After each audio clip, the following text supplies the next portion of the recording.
ඔයා දන්නවද සඳ ජයග්‍රහණය කිරීමේ මහා සටනින් කවුද ලෝක බලවතා වෙන්නේ?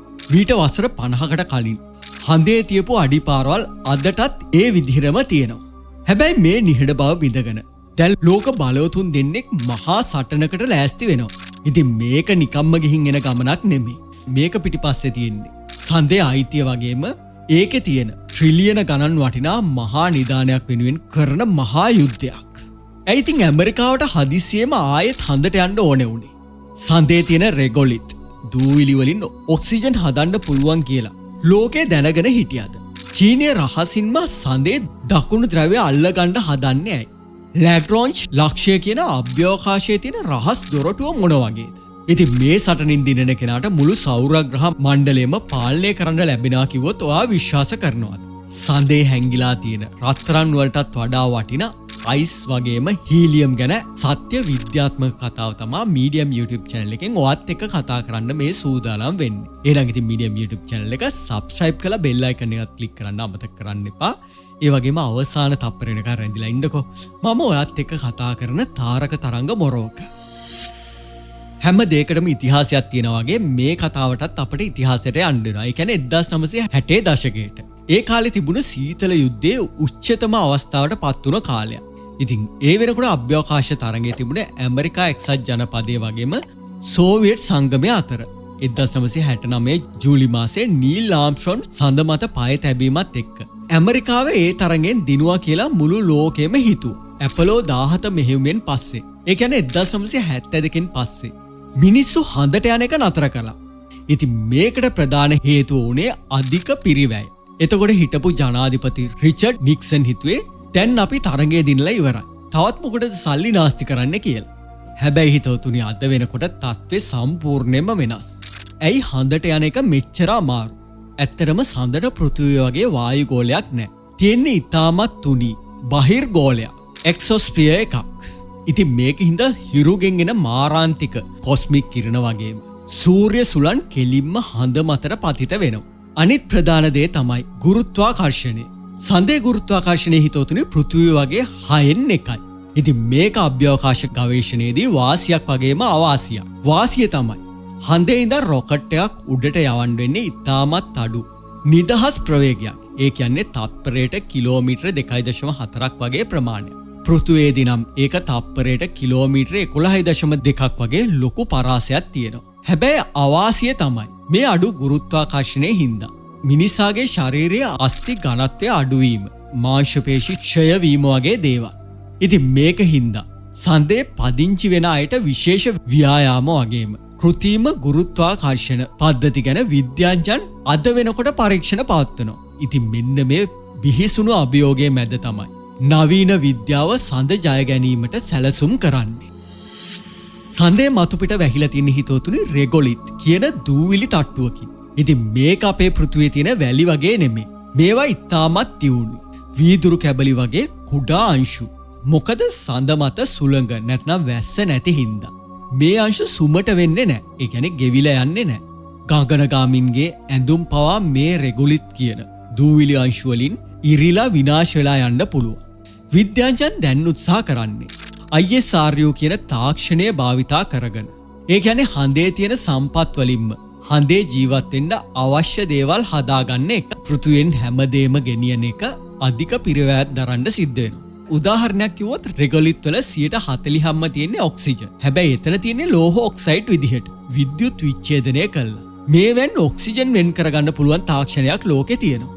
ඒ වගේම මේ රෙගොලිත් දූවිලි ත්‍රිමාණ මුද්‍රණ 3D print තාක්ෂණය හරහා සඳේ ගොඩනැගිලි හදන්න ලූනා කොන්ක්‍රීට් ලෙස භාවිතා කරන්නත් පර්යේෂණ මේ වෙනකොට සිදු වෙමින් තියෙනවා. මොකද්ද මේ 3D වලින් කරන ගොඩනැගිලි නිර්මාණය?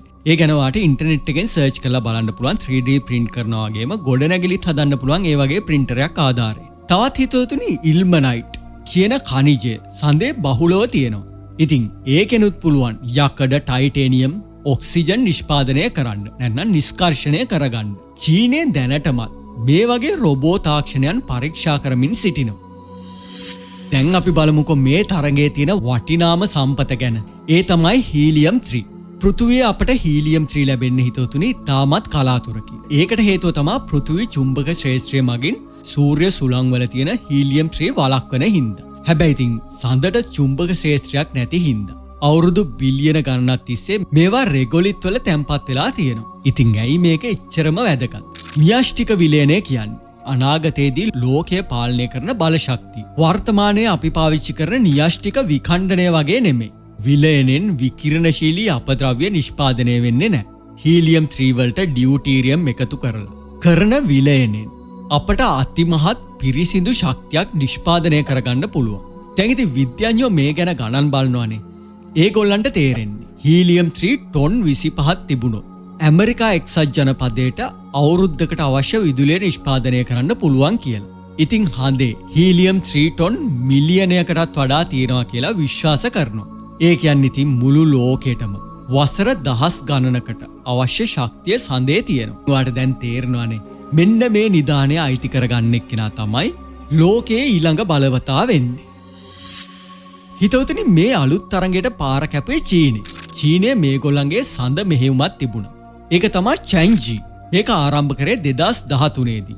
ඒගොල්ලෝ සාර්ථකව මිනිසුන් රහිත යානාවක් හඳට ගොඩ බැස්සුවා.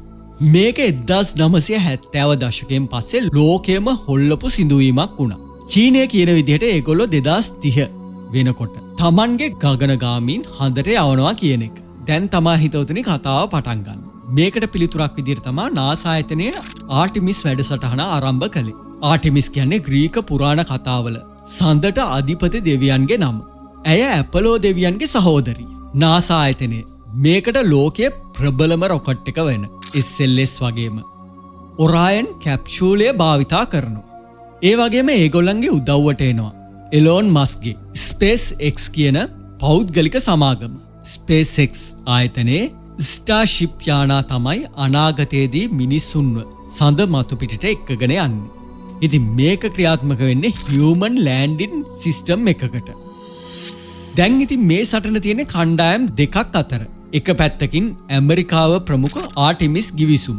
මේකට ඉන්දියාව, ජපානය වගේ රටවල් 60කට වඩා අත්සන් කරලා තියෙනවා. අනික් පැත්තෙන් චීනය සහ රුසියාව එකතු වෙලා හදන ILRS පදනම. මේක හරියට හඳේ බල අරගලය වෙනුවෙන් කරන ප්‍රබල සටනක් වගේ. හිතවතුනි අභ්‍යවකාශයේ තියෙන සුවිශේෂී වූ තැන් වගේක්. ඒකට කියන්නේ ලැග්රාන්ජ් ලක්ෂ්‍ය කියලා. මෙන්න මේ ස්ථානවලදී තමයි පෘථුවියේ සහ සඳේ ගුරුත්වාකර්ෂණ බලයන් එකිනෙකට අවලංගු වෙන්නේ. ඉතින් මේ ස්ථානයක යානයක් තිබ්බොත් ඒ යානයේ ඉතාමත් අඩු ඉන්ධන ප්‍රමාණයකින් එකම තැන රඳවලා තියාගන්න පුළුවන්. NASA ආයතනයේ සැලසුම් කරන ලූනා ගේට්වේ කියන අභ්‍යවකාශ මධ්‍යස්ථානය ඉඳි වෙන්නේ මෙන්න මේ වගේ ස්ථානයක. ඉතින් මේක හරියට හඳට යන අයට තියෙන විවේකාගාරයක්. නැත්නම් නැවතුම් පොලක් වගේ. මෙතනින් තමයි ගගනගාමින් සඳ මතු පිටට යන යානාවලට මාරු වෙන්නේ. හැබැයි චීනය මේගොල්ලන්ගේ මෙහෙයුම් සඳහා සඳේ අඳුරු පැත්ත තෝරගෙන තියෙනවා. සඳේ අඳුරු පැත්තින්දන් පෘථිවිය එක්ක කෙලින්ම සංවේදනය කරන්න බෑ. මොකද ඒක පෘථිවියට පේන්නේ නැති පැත්තනේ. ඒක හින්දා ඒගොල්ලෝ ක්වෙකියාවෝ කියලා රිලේ චන්ද්‍රිකාව ලැග්‍රේන්ජ් ලක්ෂයක ස්ථාපනය කළා තියෙනවා. ඉතින් මේක මහා පරිමාණ ඉංජිනේරුමය ජයග්‍රහණයක්. මේ ලැග්‍රේන්ජ් ලක්ෂයන් අනාගතයේදී අභ්‍යවකාශයේ තියෙන උපාය මාර්ගික නාවික කඳුරු වගේ වේවි. ඔයා හිතුවද ඇයි මේ හැම කෙනෙක්ම සඳේ දක්ෂිණ ධ්‍රවයට යන්නම හදන්නේ කියලා? හේතුව තමයි ජලය. 2008 දී ඔයාට මතක ඇති ඉන්දියාවේ චන්ද්‍රයාන් මෙහෙයුම මගින් සඳේ අයිස් තියෙන බව මුලින්ම තහවුරු කළා. ඉතින් මේ අයිස් තියෙන්නේ සදාකාලිකවම අඳුරු ආවාට ඇතුළේ. මේවට කවදාවත් හිරු එළිය ලැබෙන්නේ නැහැ. ඉතින් මේ ජලය හඳේ කවරෙකු හෝ අනාගතයේදී පදිංචි වුණොත් මේගොල්ලන්ට බොණ්ඩ විතරක් තියෙන දෙයක් නෙමෙයි. විද්‍යුත් විච්ඡේදන මගින් මේ ජලය හයිඩ්‍රජන් සහ ඔක්සිජන් වලට වෙන් කරන්න පුළුවන්. ඔක්සිජන් වලින් හුස්ම ගන්න පුළුවන් වගේම ද්‍රව හයිඩ්‍රජන් වගේම ද්‍රව ඔක්සිජන් කියන්නේ බලවත් රොකට් ඉන්ධන. ඉතින් අපි මීට කලින් වීඩියෝ වල කිව්වා වගේ හඳ කියන්නේ අනාගතයේදී අඟහරු වෙත යානා යවනකොට ඉන්ධන පිරවුම් හලක් වගේ තැන. පෘථුවියේ ඉඳන් අඟහරු වලටම අවශ්‍ය ඉන්ධන පුරවගෙන යනවට වඩා සඳේ ජලයේ ඉන්ධන නිෂ්පාදනය කරගන්න එක 10 ගුණයකින් ලාභදායී වැඩක්. තවත් වැදගත් දෙයක් තමයි හිතවතුනි සදාකාලික සූර්යාලෝකය ලැබෙන කඳුමුදු. ඉතින් මෙතෙන්ට දවස පුරාම හැම තප්පරයකම හිරු එළිය ලැබෙන හින්දා සූර්ය බල ශක්තිය ලබා ගන්න ඉතාමත්ම පහසු වෙනවා. මෙන්න මේ කරුණු හින්දා තමයි සඳ කියන මේ කුඩා භූමි භාගයේ මිනිස්සු කොටස් අල්ලගන්න මෙච්චර උත්සාහ කරන්නේ. හැබැයි කොහොම වුණත් සඳේ පදිංචි වෙනවා කියන්නේ ලේසි වැඩක් නෙමෙයි. සඳ මතු පිට දවසක් කියන්නේ පෘථුවියේ දවස් 14. ඒ වගේම රාත්‍රියත් දවස් 14ක් දිගයි. ඉතින් සඳේ රාත්‍රියකදී කියන්නේ පෘථුවියේ දවස් 14කදී උෂ්ණත්වය සෙල්සියස් අංශක -170ක් දක්වා පහළ බහිනවා. ඉතින් මේ කාලයේදී යානාවලට අවශ්‍ය බල ශක්තිය ලබා ගන්න න්‍යෂ්ටික බැටරි RTG අත්‍යවශ්‍යම වෙන සාධකයක්. ඉතින් හිතවතුනි මිනිස් සිරුරට නම් මේ තත්ත්වයට මුහුණ දෙන්න ඇත්තටම අමාරු. මනෝවිද්‍යාත්මකව බලද්දී පෘථුවියෙන් ඈත් වෙලා මේ වගේ තැනක, ඒ කියන්නේ ලේසියෙන් පෘථුවියට යන්න බෑ කියලා මනසට හැඟෙන තැනක හුදකලාවේ ඉන්නවා කියන එක ලොකුම ලොකු පීඩනයක්. ඒ විතර නෙමේ සඳ මත තියෙන අපි කිව්වා වගේ අර තියුණු දූවිලි අංශු පෙනහළු වලට ඇතුළු වුණොත් පෙනහළු කැපිලා මාරාන්තික වෙන්න පුළුවන්. මේ හින්දා සඳේ ඉදිවන නිවාස අඩි කීපයක් පොළොව යට හරි රෙගොලිත් තට්ටුවකින් වසා ඉදි කිරීමට සැලසුම් කරලා තියෙනවා. ඉතින් සඳ ජයග්‍රහණය කරනවා කියන්නේ පෘථුවියේ බලය තහවුරු කර ගැනීම විතරක් නෙමෙයි. ඒක මුළු මානව වර්ගයාම බහු ග්‍රහලෝක ජීවීන් වීමේ පළවෙනි පියවර. ඒ කියන්නේ අපිට පෘථුවිය විතරක් නෙමෙයි විවිධ ග්‍රහලෝක ජීවත් වෙනවා කියන එකේ පළවෙනි පියවර. ඉතින් හිතවතුනි දැන් නම් අපි ඉන්නේ ඉතිහාසයේ තීරණාත්මක මොහොතක. ඉදිරි වසර 10 ඇතුළත සඳේ අහස ප්‍රයිවට් බස් වගේ රොකට් වලින් පිරීලා යනවා. කවුරු මේ සටන දිව්වත් ඇත්තටම දිනන්නේ මුළු මානව සංහතියමයි. හැබැයි ඉතින් මෙතන එක ප්‍රශ්නයක් ඉතිරි වෙනවා. ඔයාට හිතෙන්නේ මේ රටවල් සඳට යන්නේ සාමකාමීව ජීවත් වෙන්නද? නැත්නම් පෘථුවියේ තියෙන රණ්ඩු දඹර සඳ මතටත් අරන් ගිහිලා සඳත් විනාශ කරයිද? ඔයාට මොකද්ද හිතෙන්නේ? ඔයාට හිතන දේ දැම්මම කමෙන්ට් සෙක්ෂන් එකේ ලියාගෙන යන්නකෝ. ඒක ඇත්තටම අපට වගේම කමෙන්ට් බලන අයටත් ගොඩක් වටිනවා. ඒ විතරක් නෙමෙයි මේකත් ලියාගෙන යන්න. මුලින්ම හඳේ ස්ථාවර කඳවුරක් හදන්නේ ඇමරිකාවද? එහෙම නැත්නම් චීනයේද? මේ නිදානේ අයිති වෙන්නේ කාටද? ඒ විතර නෙමෙයි ඔයා හිතන විදිහට අයිති විය යුත්තේ කාටද? ඔයාගේ අදහස අනිවාර්යෙන් පැහැදිලි කරලා ලියාගෙන යන්න. ඉතින් මීඩියම් YouTube channel එක ඔයත් එක්ක කතා කරන්නේ අත්‍යවශ්‍යම තොරතුරු. එහෙනම් ඉතින් අපිත් එක්ක දිගටම රැඳිලා ඉන්න.